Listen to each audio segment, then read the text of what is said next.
होली के संबंध में आप सब जानते तो हो, लेकिन कुछ ऐसी बातें हैं जो चौंकाने वाले भी हो सकती है और प्रेरणादायी भी हो सकती है, और लगेगा किसी को खंडन परक भी बातें हो सकती है। होली त्योहार के संबंध में जो कहानी कही जाती है वो सर्वथा झूठ है, कपोल काल्पनिक कहानी है। कहानी यही है कि प्रहलाद पढ़ने जाता था, पढ़ाई नहीं करता था, राम राम या भगवान का नाम जपता रहता था। उनके अध्यापकों ने प्रहलाद को रोका, नहीं माने। अध्यापकों ने हिरण्यकश्यप से शिकायत की, हिरण्यकश्यप ने भी समझाया कि बेटा पढ़ाई करो, ये जो तुम नाम जपते हो ये गलत है, फिर भी नहीं माने। कहा जाता है हिरण्यकश्यप विष्णु का बड़ा विरोधी था और प्रहलाद विष्णु का नाम जपता था। तब हिरण्यकश्यप को क्रोध आ गया, मारने के लिए प्रहलाद को अनेक प्रकार के षड्यंत्र किए, नहीं मार पाए। तब कहते हैं होलिका से कहा कि तुम इसको अपनी गोद में लेकर आग में बैठो। होलिका के लिए कहा जाता है कि होलिका को यह वरदान था कि आग में नहीं जलेगी, और प्रहलाद को गोद में बैठा करके बैठोगी तो प्रहलाद जल जाएगा, मर जाएगा और तुम बच जाओगी। होलिका प्रहलाद को लेकर आग में बैठी। भगवान के प्रताप से प्रहलाद बच गया और होलिका जल गई। यदि होलिका जलती तो प्रहलाद भी जलता। आग का नियम, उसमें जो डालो वो जलाएगा, जलाएगी आग। या तो प्रहलाद को आग में होलिका साथ बैठाया नहीं गया, या कुछ और ढंग से होलिका को जलाया गया होगा। अब कहा जा सकता है वो तो प्रहलाद भगवान का भगत, भगवान की कृपा से वो आग में जलने से बच गया, और तो जो भी भगवान होगा। थोड़ा ख्याल करो कहानी। दक्ष ने यज्ञ का आयोजन किया था, सभी देवताओं को बुलाया था। शिव को नहीं बुलाया था, महादेव को नहीं बुलाया था, उससे बैर रखता था। पार्वती ने शिव जी से कहा कि हमारे पिता यज्ञ कर रहे हैं, हमें भी चलना चाहिए। शिव ने कहा पार्वती बिना बुलाए अत्यंत प्रिय व्यक्ति के यहां भी नहीं जाना चाहिए। पार्वती ने जिद की, मैं तो जाऊंगी, रोका शिव ने। पार्वती नहीं मानी, चली गई। और वहां देखा कि शिव का कोई भाग ही नहीं है, शिव ने अपमान हुआ, पिता को समझाया नहीं माने। तो गुस्से में आकर उसी हवन कुंड में पार्वती के लिए कहा जाए जगदम्बा था, जब वो जल गई तो प्रहलाद क्यों नहीं जलेगा भाई? साक्षात शिव की पत्नी पार्वती जिसे जगदम्बा कहा जाता, वो आग में जल करके मर गई, तो प्रहलाद क्यों नहीं जलेगा आग में? थोड़ा सा सोचना इस बात पर। या तो प्रहलाद को बैठाया ही नहीं गया रहा होगा, केवल होलिका को बैठाया गया, बाद में जोड़ दिया गया होगा। ये कहानी कहना कि होलिका जल के प्रहलाद बच गया, किसी बात को छिपाने के लिए गढ़ी गई होगी। और दूसरी बात, हिरण्यकश्यप मना करता था प्रहलाद को कि तुम विष्णु का नाम या राम नाम या भगवान नाम का जप मत करो, पढ़ाई करो। तो हिरण्यकश्यप कौन सी गलती करता था? हर पिता ये चाहेगा कि उसका बेटा जो पढ़ने जा रहा है, क्लास में, इस विद्यालय में जो भी सब्जेक्ट है, जो टीचर पढ़ा रहा है, उसको मनोयोग से पढ़े, पढ़ाई पर पूरा फोकस दे, पढ़ाई के फोकस पचास, अन्य जो करना वो करे। लेकिन प्रहलाद तो मानता नहीं था। बड़ा सा बड़ा भगवान का भक्त अपने को कोई मानता होगा, बड़ा सा बड़ा होगा, उसका बेटा पढ़ने जाए, पढ़ाई ना करे, राम राम राम भगवान भगवान जपता रहे, तो क्या करेगा वो? जो सोचना, अपने को जो मानता हूं कि मैं भगवान का सबसे बड़ा भगत हूं, उसी का बेटा, उसका पोता पढ़ने जाए और पढ़ाई ना करे, केवल राम राम राम राम या कागज में लिखता रहे, तो वो क्या करेगा? कहेगा बेटा, हाथ जोड़े, बेटा तू तो बहुत अच्छा काम कर रहा है, सबसे बड़ी पढ़ाई यही है। क्या वो ऐसा करने देगा? और नहीं करने देगा तो हिरण्यकश्यप ने रोका तो कौन सा अपराध हो गया हिरण्यकश्यप का?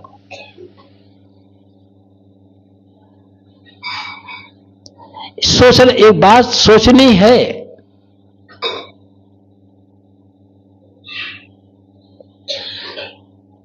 होली त्योहार से हिरण्यकश्यप प्रहलाद का कोई लेना देना ही नहीं है।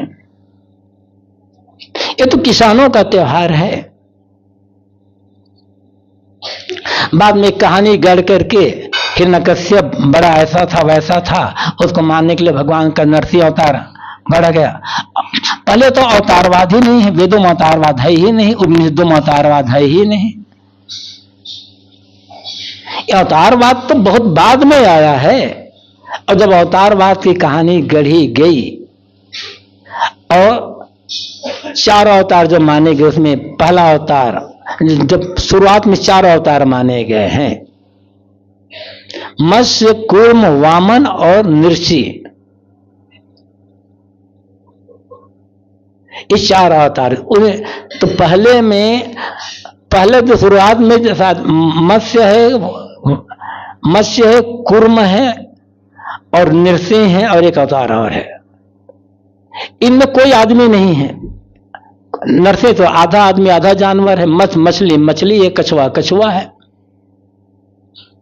आदमी कोई है ही नहीं अवतारवाद की कहानी में। ये तो बराह अवतार ईश्वर है, इनमें तो कोई आदमी ही नहीं है। राम परशुराम को जो कहा जाता है, ये आदमी है। तो जब अवतारवाद की कल्पना विकसित हुई, तब ये कहानी गढ़ी गई और जोड़ दिया गया। पूरा काल में ऐसा था, आजकल जैसे सिंचाई की व्यवस्था है, पहले व्यवस्था काफी थी। ये सिंचाई की आज की जो व्यवस्था, ट्यूबवेल व्यवस्था, ये व्यवस्था 100 साल पहले कहां थी भारत में? इसलिए बड़े बड़े काल पड़ते थे। और फागुन त्योहार आते आते रबी की फसल तैयार हो जाती थी। उधर दशहरा दीपावली के समय खरीफ की फसल तैयार हो जाती थी। सिंचाई की केवल वर्षा, खेती तो वर्षा आधारित थी। दीपावली भी किसानों का त्योहार है। जब किसान के यहां फसल आती है, खुशी होती है, मिल बांट करके लोग अपने नए अन्न को खाते हैं। हम बचपन में देखा है किसान को जब कटाई हो जाती थी, मराई हो जाती थी, अंतिम मराई होने के पश्चात लोग खीर बनाते थे और घर घर बांटते थे। आज भी आपके प्रथा खत्म है। तो उस समय होता था। और इस समय रबी की फसल तैयार हो जाती थी। इस आनंद में लोगों भी मिल बैठ करके, अब किसान को फुर्सत तो हो गई है तो मिलजुल करके आनंद मनाए, और जो नई फसल तैयार हुई है पकवान बनाए, खाएं और खिलाएं। या फिर ऐसा भी हो जाता है, अगर पका जो अन्न होता है उसे आग में भुना जाता है, जैसे छत्तीसगढ़ी में होरा कहा जाता है, उसका वो शब्द तो होला है। वहां से होला से होली से याद शुरू हो गया। मूलतः किसानों का त्योहार है। इसके पीछे कहानी गढ़ दी गई। अब इस होली त्योहार में गाली क्यों बकी जाती है, इसके पीछे और कहानी गढ़ दी गई है कि एक राक्षसी थी, लोगों बहुत परेशान करती थी। श्री कृष्ण ने उसे मार दिया। तब उस राक्षसी ने मरते मरते कहा, मेरी आत्मा भटकेगी तो मुझे तृप्ति किसमें मिलेगी। लोग कहते हैं ना कि तुम्हारा पिता मर गया है, वो तुम्हारा ये हो गया है, वो प्रेत बन गया है, उसकी तृप्ति के लिए करो। पंडित लोग श्राद्ध करवाते हैं। तो उसने राक्षसी ने कहा कृष्ण से, मेरी आत्मा भटकेगी, मेरी तृप्ति कौन मिलेगी। तो कहा होली दिन लोग जब गाली देंगे ना, गाली सुनकर तुम्हारी तृप्ति हो जाएगी। ये कहानी गढ़ दी गई। अद्भुत अद्भुत कहानियां हैं। तो मैं सोचता होली का प्रहलाद हिरण्यकश्यप होलिका से कोई लेना देना ही नहीं। रंगों का त्योहार है, खुशी का मेल मिलाप का त्योहार है। उसको उसी रूप में मनाने की आवश्यकता है। और किसी पर जबरदस्ती रंग डालना आज के जमाने में, आज तो बहुत से लोग नहीं चाहते कि हम पर रंग डाले, क्योंकि रंग के वहां पर आजकल केमिकल बहुत सारा हो गया है। और केमिकल, अधिकतम रंग तो केमिकल ही है। आज वर्तमान में, पहले तो लोग पलाश के फूल का या उसके जो वनस्पतियों के से रंग निकाल लेते थे, वो हानिकर नहीं होता था। अब आजकल केमिकल जनित जितने भी रंग है सब हानिकर है शरीर स्वास्थ्य के लिए। कईयों को तो त्वचा में खुजली होने लग जाती इसके पश्चात। इसलिए बहुत से लोग रंग नहीं डालते या डलवाना नहीं चाहते अपने ऊपर। तो लोग उल्टा सीधा करने लग गए हैं। जिन्हें रंगदान परहेज है वो पाकिस्तान चले जाते, ये चले जाए तो वो चले जाए। ये नफरती लोग पता नहीं क्या से क्या करना शुरू कर देते। हिंदुओं में तमाम लोग नहीं डालते रंग। तो क्या जो हिंदू लोग रंग नहीं डलवाना चाहते वो भारत छोड़कर चले जाए। ईसाई नहीं डलवाना चाहते, बौद्ध लोग डलवाना नहीं चाहते, और तमाम लोग डलवाना नहीं चाहते, तो क्या करेंगे? सबको निकाल कर भारत से बाहर फेंक दोगे। जो खेलना चाहते हैं हम उन्हें मना नहीं कर सकते, और जो होली नहीं खेलना चाहते, उन्हें रंग नहीं डलवाना चाहते ऊपर, हम उन पर जबरदस्ती खिला नहीं सकते हैं और जबरदस्ती उनके पर रंग डाल भी नहीं सकते हैं। ये तो नफरत भुला करके मेल मिलाप का त्योहार। आज से कुछ साल पहले तक हिंदू मुसलमान मिल करके अनेक क्षेत्रों में होली का त्योहार मनाते थे। परस्पर खेलते थे, खाते भी थे दूसरे के यहां। तो ये जो त्योहार है खुशी का त्योहार, उसे खुशी रूप में मनाया जाए।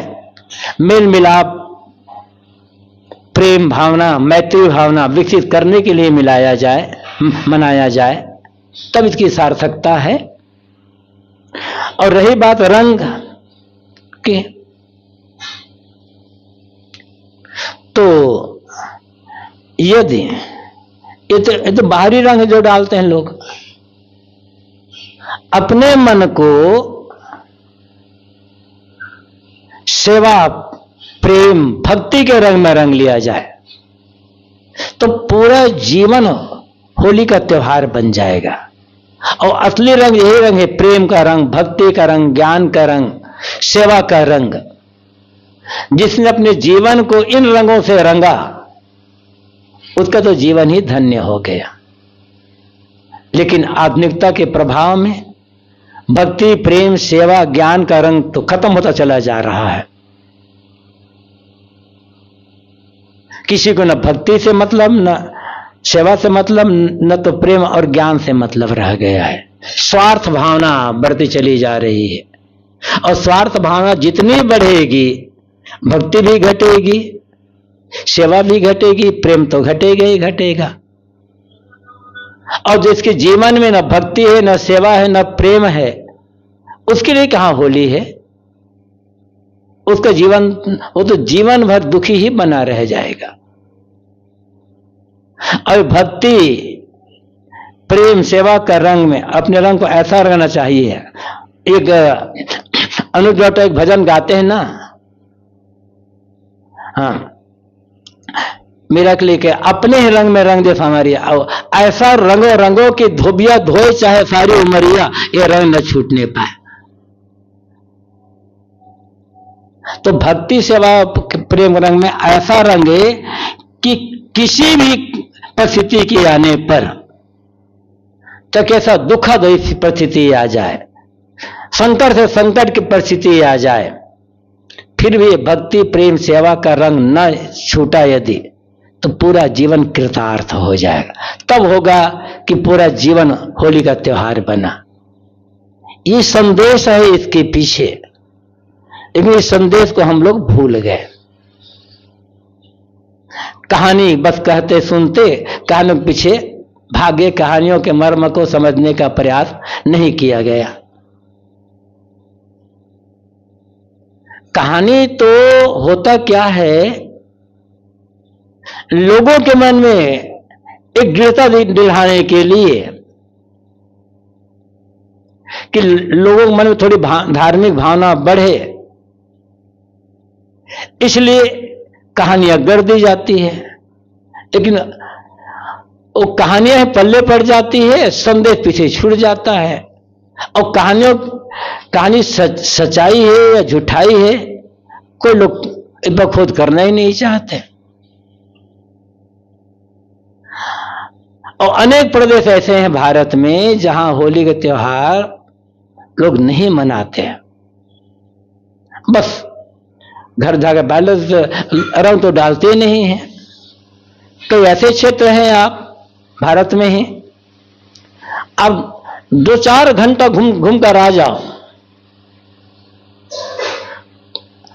कोई आदमी आपके बिना चाहे आपके पर रंग नहीं डालेगा। ऐसे भी क्षेत्र हैं, वहां बहुत लोग तो रंग खेलते ही नहीं है। तब क्या वो लोग होली नहीं मनाते? उनका अपना ढंग है मनाने का, हमारा अपने ढंग है मनाने का। हमारा जो ढंग है वो ढंग से जो नहीं मनाते वो गलत करते हैं, ये सोच गलत है।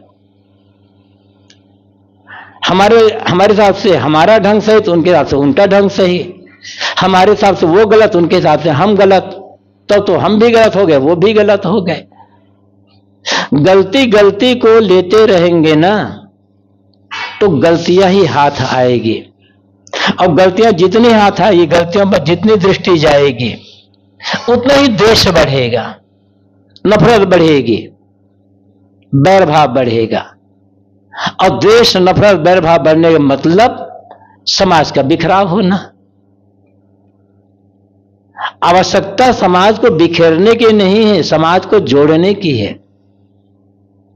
और ये प्रेम सेवा भक्ति भाईचारे का रंग जब होगा तब समाज जुड़ेगा, तब समाज संगठित होगा, और समाज संगठित होगा तब हमारा देश आगे बढ़ पाएगा। नफरत फैलाकर द्वेष फैलाकर के हम देश को आगे नहीं बढ़ा सकते।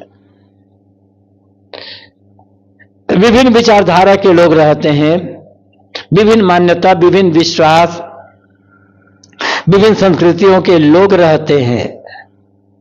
सबका अपना अलग त्योहार है,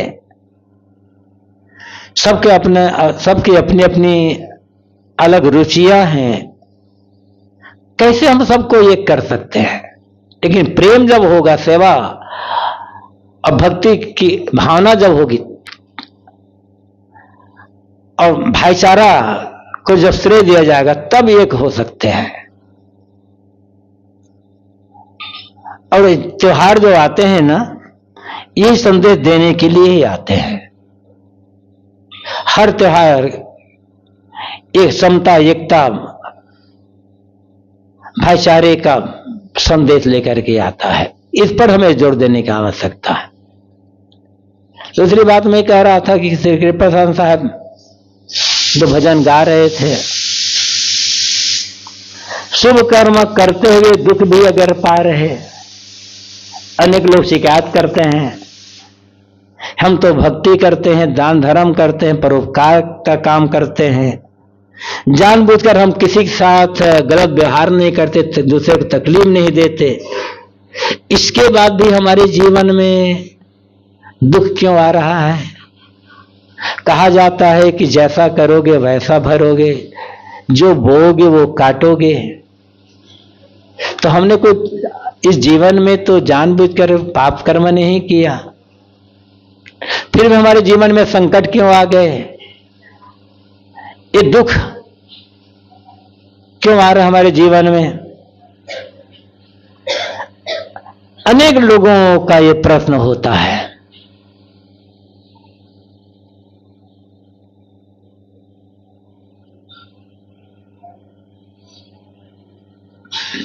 इसके पीछे कारण क्या है? एक तो हमारी पुरानी गलतियां, दूसरा कारण हमारे आज की भावना।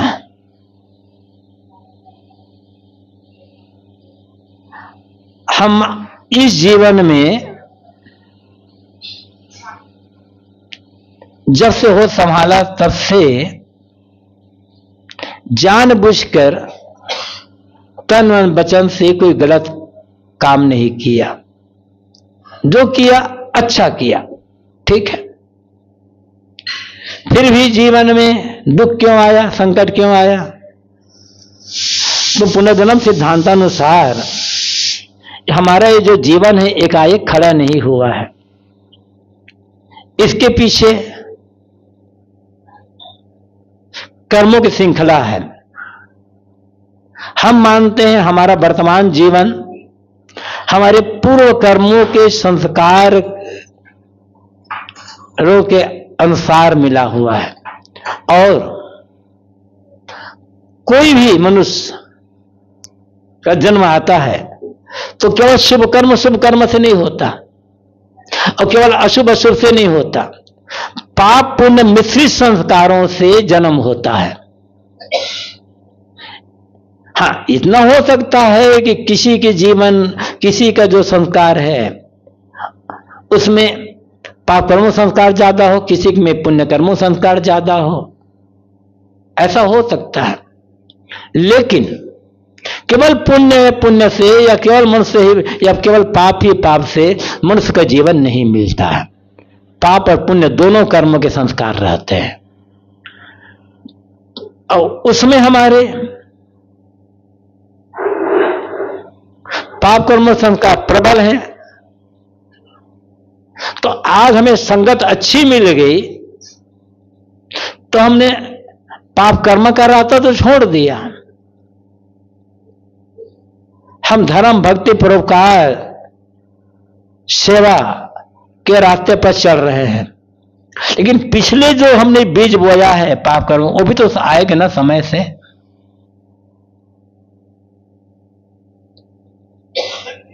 आप जो करेंगे कोई नियम नहीं है, जो आज कर रहे हैं उसका फल आज ही मिलेगा। कुछ कर्म का फल आज ही मिल जाता है, कुछ कर्म का फल 4 दिन 6 दिन महीना 2 महीना बाद 4 महीना बाद मिलेगा।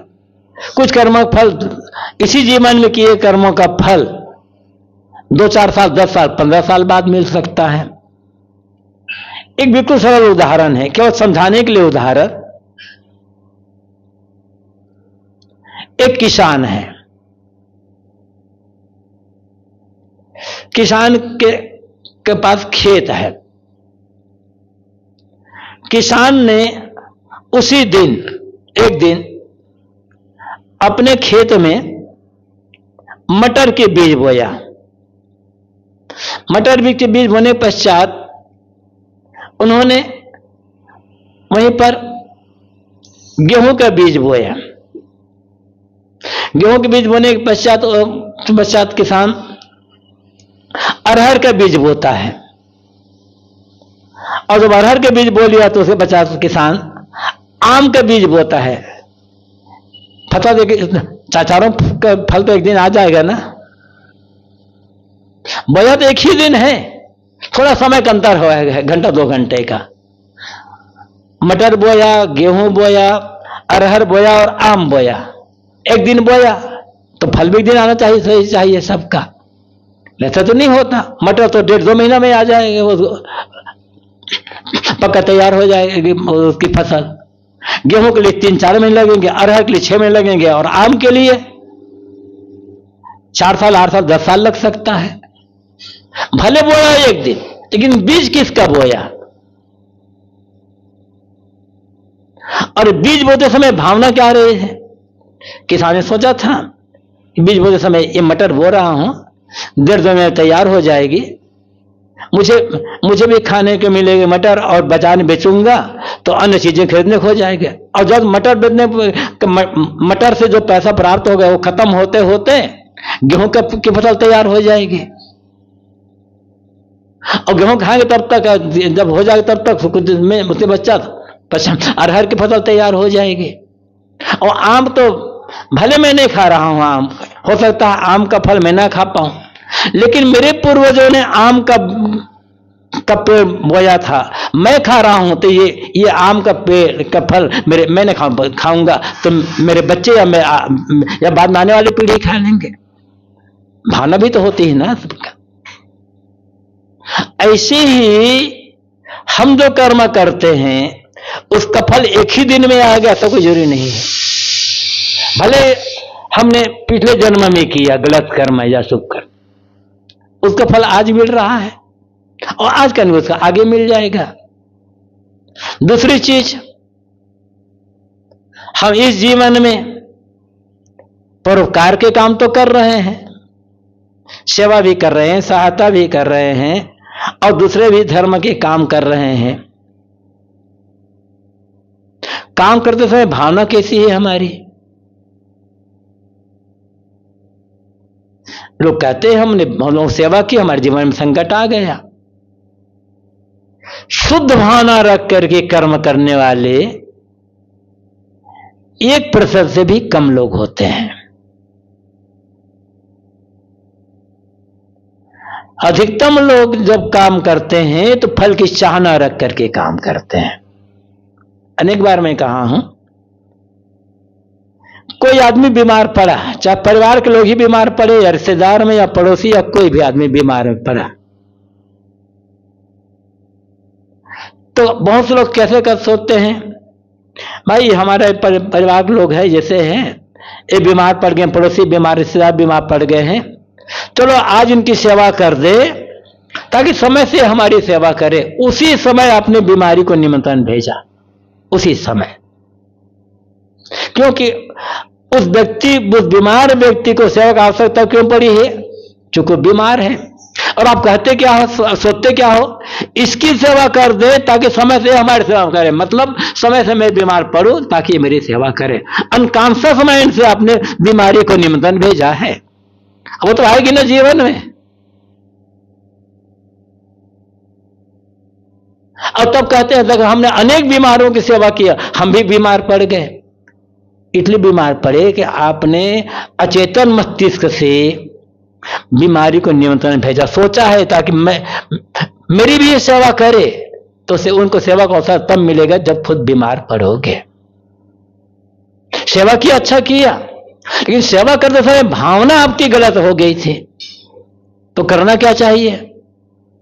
ये बीमार है, मैं स्वस्थ हूं, एक मनुष्य होने के नाते मेरा कर्तव्य, मेरा धर्म है इसकी सेवा करना, मुझे नहीं चाहिए। इस कर्तव्य रूप से सेवा करें, भावना शुद्ध रखिए ताकि समय मुझे सेवा मिले। ये भावना रखोगे तो निश्चित है संकट आएगा, न बीमारी आएगी तो कुछ दूसरा संकट आएगा या कुछ और भी आएगा। सिर्फ एक कर्तव्य समझ करके, हम मनुष्य हैं और मनुष्यता का धर्म है दिन दुखी लाचारों की सेवा करना। तो इससे क्या होगा? भावना शुद्ध होने से आपका मन अच्छा बनेगा, संस्कार अच्छा बनेंगे, उस करते समय आपको प्रसन्नता मिलेगी और आप संकट से बचे रह जाओगे। इसके बाद भी आ जाए संकट तो पिछले पाप कर्मों का भुगतान वो भुगता रहे। ये समझ लो भाई, चलो मैंने कभी पाप कर्म किया था, उसके फल के रूप में ये संकट आया है।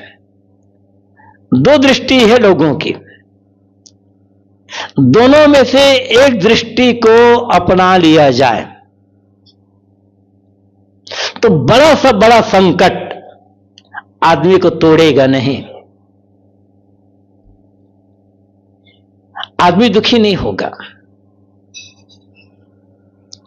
दो दृष्टि है। एक दृष्टि क्या है, जो करता है ऊपर वाला करता है, जो करता है अच्छा करता है, भगवान की मर्जी है भाई। दूसरी दृष्टि क्या है, हमारे जीवन में जो होता है हमारे कर्मों के अनुसार से होता है। अब यदि किसी को भगवान पर विश्वास है, मानता है कि भगवान है और भगवान जो करता है अच्छा करता है, जो हो रहा है उसी की कृपा से हो रहा है, तब यदि कोई संकट आ गया जीवन में, बड़ा से बड़ा संकट आया भयंकर, समझ लो इसमें ये संकट जो आया है भगवान की मर्जी से आया है और हो सकता है इस संकट में मेरी कोई भलाई हो, भगवान मेरी कसौटी कर रहा हो, भगवान मेरी परीक्षा ले रहा हो, इसके पीछे भगवान को कोई न्याय होगा जिसमें मेरी भलाई होगी। क्योंकि आप भगवान पर विश्वास करते हो तो ये भी मानोगे आपका भगवान आपसे ज्यादा होशियार, बुद्धिमान और ज्ञानी है। भगवान जैसे ज्ञानी तो नहीं होना। तो भगवान जानता है कि मेरी भलाई किसमें है, और भगवान यही करेगा जिसमें मेरी भलाई है। ये सोच लो, बड़ा से बड़ा संकट आपको तोड़ेगा नहीं, रोएगा नहीं, यदि भगवान पर विश्वास है तो। और संकट आया और रोने लग गए, मतलब किसी भगवान पर आपका विश्वास नहीं है। फिर बाहर से झूठे कहते हो हम भगवान के बड़े भगत हैं, भगवान की मर्जी से हमारा जीवन हो रहा है, बस ये जबानी ज्ञान है, अंदर से विश्वास इस पर नहीं है। यदि विश्वास होता तो बड़े से बड़े संकट आने पर रोगे नहीं, दुखी नहीं हो, चिल्लाओगे नहीं।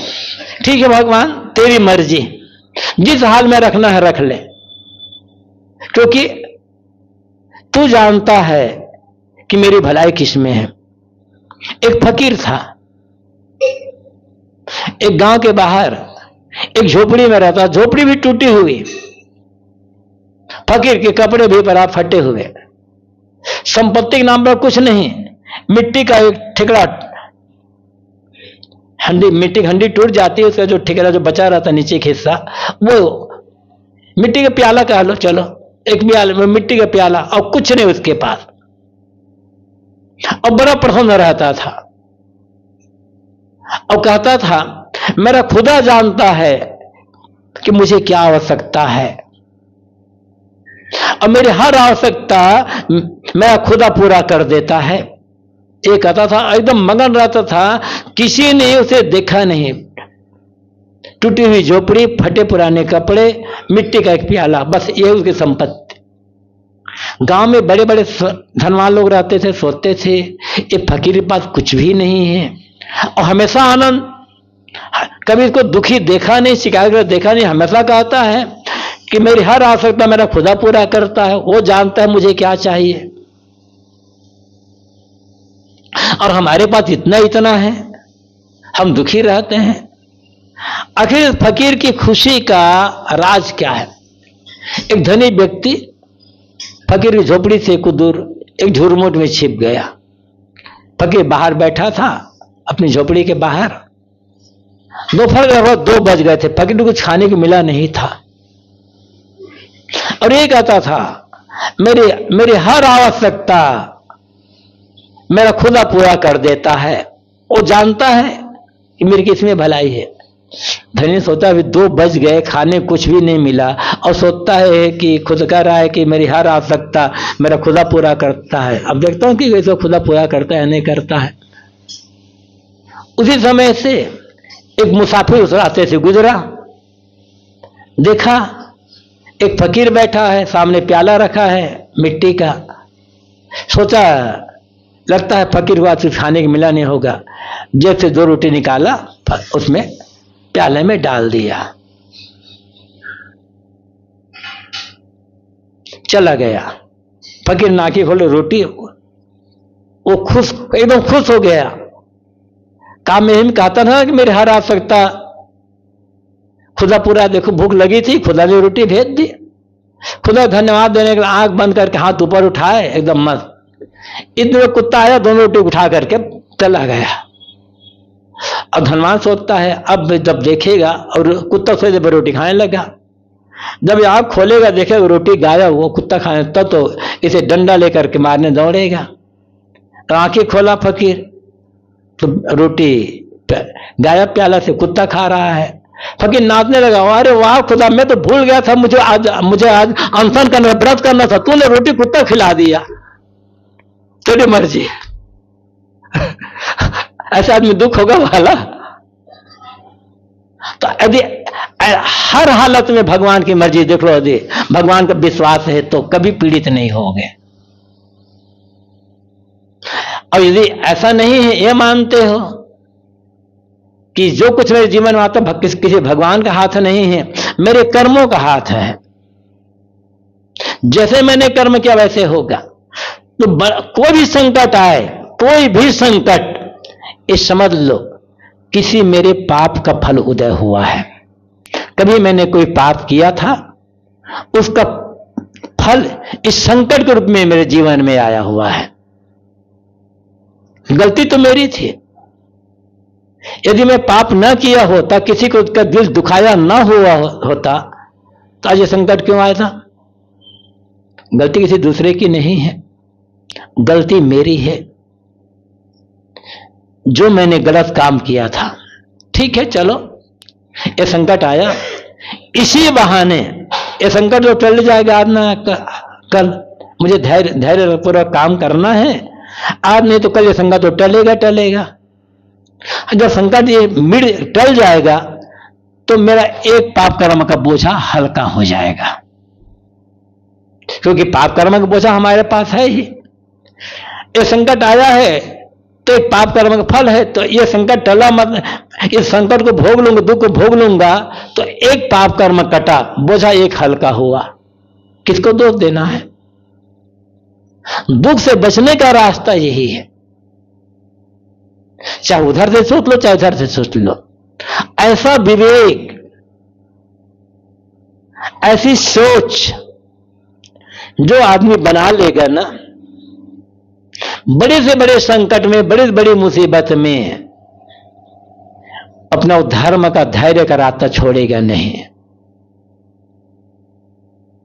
और जीवन जीने के लिए यही रास्ता है। यदि हम चाहते हैं कि हम अपने सन्मार्ग से विचलित न हों, एक सन्मार्ग में चलते रहें, तो यही है।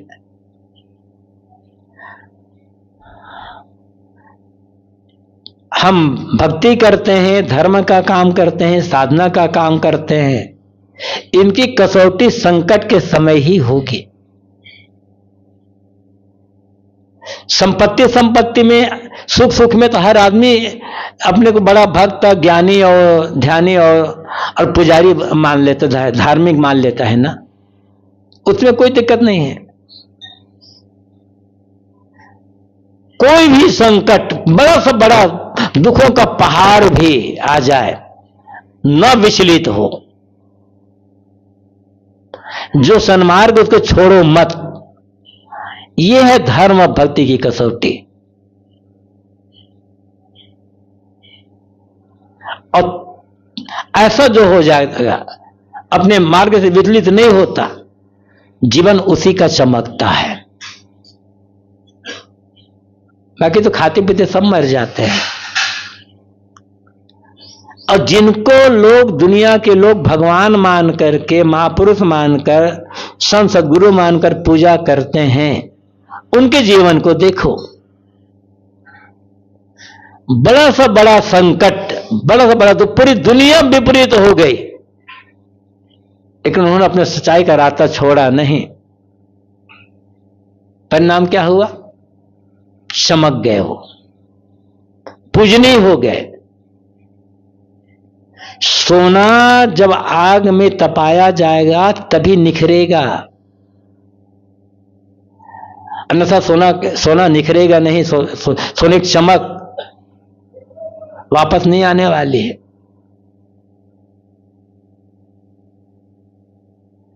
तो शुभ कर्म करते हुए दुख भी अगर पा रहे, पिछले पाप कर्मों का भुगतान वो भुगता रहे। धर्म, परोपकार, सेवा, भक्ति, सत्य के रास्ते पर चलते हुए भी यदि दुख आ रहा है तो समझना होगा कि मेरे किसी पाप कर्म का फल यह है, इसलिए मुझे किसी को दोष नहीं देना है। सबके लिए अपने मन में हित कामना रखना है। सबके लिए, भले हम उनके साथ मैत्री का व्यवहार न कर पाए, लेकिन मैत्री की भावना रखना होगा। ये अपने चित्त को, अपने मन को शुद्ध करने के लिए है, और साथ साथ दूसरों के प्रति मन में जो द्वेष, बैर, क्रोध का भाव आता है, उनसे बचने के लिए है।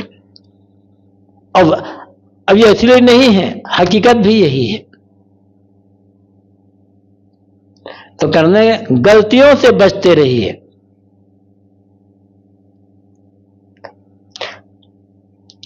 पीछे जो हो गया, गलतियों से बचते रहिए। आज वर्तमान में गलतियों से बचते रहना है।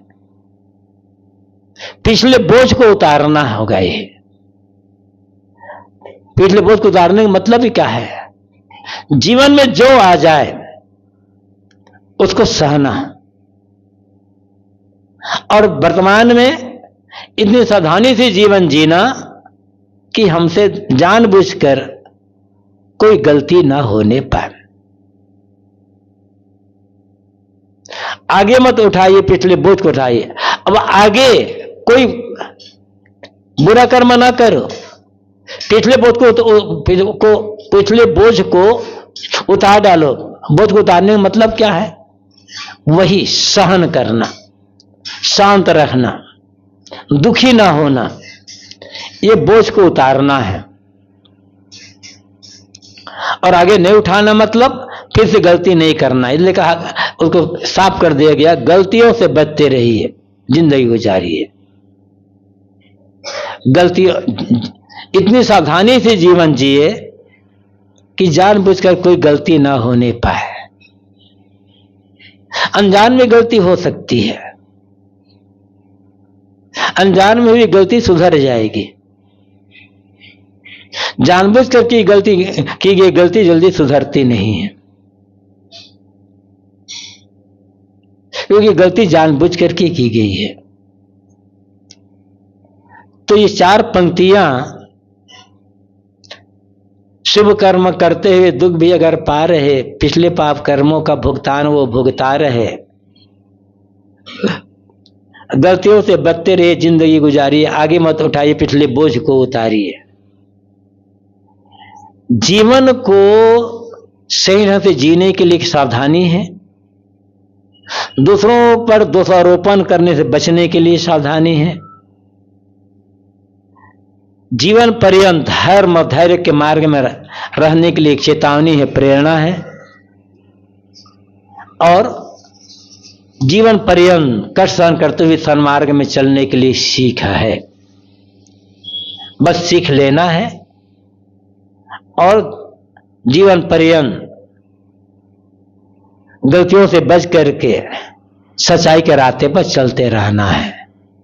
बस जिंदगी आजकल में मंगलमयी घड़ी आई है, कोई जाने न जाने, जाने न जाने, कोई माने न माने, जाने न जाने, कोई माने न माने। मंगलमयी घड़ी आई है, कोई जाने न जाने, मंगलमयी घड़ी आई है, कोई जाने न जाने। एक ही मन में एक ही चिंतन, एक ही मन में एक ही चिंतन, एक ही छवि मन भाई है, कोई जाने न जाने, एक ही छवि मन भाई है, कोई जाने न जाने। मंगलमयी घड़ी आई है, कोई जाने न जाने। जब से दर्शन पाए तेरे, जब से दर्शन पाए तेरे, मन में मान में मंगलमयी घड़ी है, कोई जाने न जाने, मंगल